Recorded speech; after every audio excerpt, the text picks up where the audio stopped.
மாமங்காரி வீட்டில் பிரச்சனை சொன்னாலே என்னவா இருக்கும்? திருப்பி திருப்பி வரதட்சணையவே கேட்டுருவானுங்களோ? சாச்சா, அப்படிலாம் கேட்க மாட்டாங்க. என்ன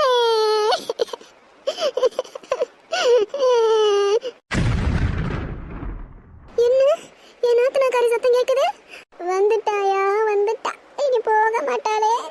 தங்கச்சி, இந்த மனுஷனும் வந்துட்டாரு. இனி உங்க தங்கச்சியை போக விட மாட்டாரே. இன்னத்தவும் செஞ்சு புட்டோம், அண்ணன் தங்க ஆகி புட்டோம். பாவி நானும் பொண்ணு பிறந்த பாவமா. அண்ணே கண்ணே கற்பகமே, கண்ணுக்குள்ள சித்திரமே, தூங்காம அண்ணன் கூட எப்போதும் கூட இரு. தங்கச்சி, என்னம்மா ஆச்சு? தயங்காம அண்ணன் கிட்ட சொல்லுமா. என்ன, நான் இனிமே அந்த வீட்டுக்கு போக மாட்டேனே. என்னை ரொம்ப கொடுமைப்படுத்துறாங்கண்ணே. கிழிஞ்சு போச்சு.